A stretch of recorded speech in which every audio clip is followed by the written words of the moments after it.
నెల్లూరు జిల్లా మనుబోలులోని ప్రభుత్వ హాస్టల్లో మంగళవారం ఉదయం సోషల్ వెల్ఫేర్ డీడీ శోభారాణి ఆకస్మిక తనిఖీలు నిర్వహించారు. ఈ సందర్భంగా విద్యార్థులతో కలిసి టిఫిన్ తిని ఎలా ఉందో స్వయంగా పరిశీలించారు. వసతుల గురించి మెనూ ప్రకారం ఆహారం పెడుతున్నారా లేదో అడిగి తెలుసుకున్నారు. హాస్టల్లో భోజనం నాణ్యంగా ఉండాలన్నారు. శిథిలమైన బాలికల హాస్టల్ను 3 కోట్ల రూపాయల నిధులతో త్వరలోనే నిర్మిస్తామన్నారు. అందుకు అవసరమైన అనుమతులు వచ్చాయని ఈ సందర్భంగా ఆమె పేర్కొన్నారు.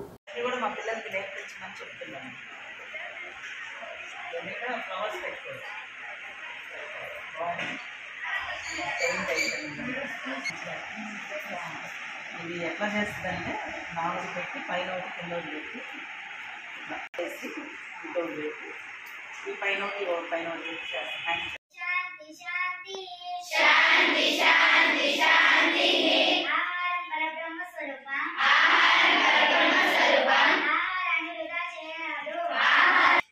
ఓకే స్టార్ట్ చేసేయండి. చాలా బాగుంది. కాకపోతే చట్నీలో కొద్దిగా సాల్ట్ లేదమ్మా.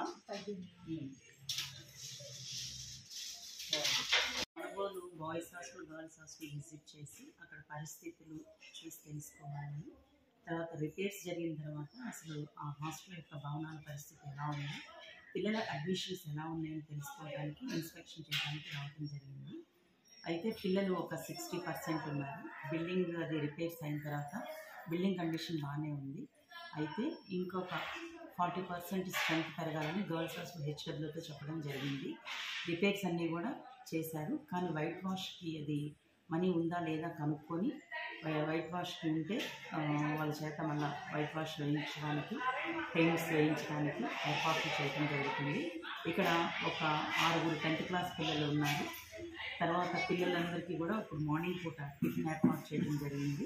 అందులో నేను కూడా పాల్గొని టిఫిన్ క్వాలిటీ ఎలా ఉంది, మెనూ ఎలా ఉంది, పిల్లలకి టేస్ట్గా చేస్తున్నారు లేదని తెలుసుకోవడం చెప్పాను. తర్వాత 10th క్లాస్ పిల్లలు ఒక 6 ఉన్నారు. వాళ్ళందరూ క్వాలిటీ ఎలా ఉంది, ఎలా చదువుకుంటున్నారు, పిల్లల యొక్క అకాడమిక్ పర్ఫార్మెన్స్ ఎలా ఉందని తెలుసుకోవడం కోసం వాళ్ళని కూడా ఒకసారి వాళ్ళ స్టడీస్ని కూడా హోంవర్క్ చేయడం జరిగింది. తర్వాత పిల్లలకి హైజీనిక్గా, హెల్దీగా, తర్వాత శుభ్రంగా ఉన్నారా లేదా అని తెలుసుకోవడం కూడా జరిగింది. కిచెన్ ఎలా ఉంది, వర్కర్స్ ఎలా పిల్లలకి ఫుడ్ వండుతున్నారు, నీట్గా, తర్వాత శుభ్రంగా వేడివేడిగా అందిస్తున్నారా లేదా, తాగునీరు ఎలా ఉంది, ఇవన్నీ కూడా నేను ఇన్స్పెక్షన్ చేసి చెక్ చేసుకొని తెలుసుకోవడం జరిగింది. పిల్లలందరూ కూడా చాలా ఆరోగ్యంగా ఉన్నారు. చెకప్ జరుగుతుందా లేదా అని కూడా వాకప్ చేయడం జరిగింది. మెడికల్ చెకప్ రెగ్యులర్గా జరుగుతుందని చెప్పి హెచ్డబ్ల్యూలో చెప్పడం జరిగింది. పిల్లల యొక్క బరువు, ఎత్తు, బ్లడ్ గ్రూప్ కూడా రికార్డ్ చేయమని చెప్పి ప్రతి ఒక్క స్టూడెంట్ యొక్క హైట్, హాస్టల్లో జాయిన్ అయ్యేటప్పుడు వాళ్ళ యొక్క వెయిట్, వాళ్ళ యొక్క బ్లడ్ గ్రూప్ ఏంటని తెలుసుకొని అవి కూడా వాళ్ళ యొక్క రికార్డ్స్లో పిల్లల యొక్క ప్రతి ఒక్క పిల్లకి ఒక్కొక్క రిజిస్టర్ ఒక్కొక్క హెల్త్ పేపర్ పెట్టమని చెప్పాము.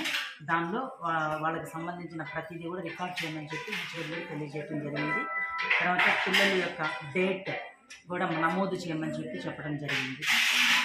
అదేవిధంగా బాయ్స్ హాస్టల్ కూడా ఇప్పుడు ప్రజెంట్ బాయ్స్ హాస్టల్ ఉన్నటువంటి గర్ల్స్ హాస్టల్ కూడా పిఎం అజయ్ కింద 3,30,00,000 రూపాయలు శాంక్షన్ అవ్వడం జరిగింది. ఏపీడబ్ల్యూఐడిసి వాళ్ళు దానికి ప్లాన్ వేసి నా చేత కూడా సైన్ చేయించి హైర్ అఫీషియల్స్ పంపించడం జరిగింది. వీళ్ళంత త్వరలో మన ఎమ్మెల్యే గారి ద్వారా దానికి శంకుస్థాపన చేయించి అది కూడా త్వరగా చేయాలని, త్వరగా ఏపీఐడబ్ల్యూసి త్వరగా ఈ ప్లాన్ రెడీ చేయమని చెప్పి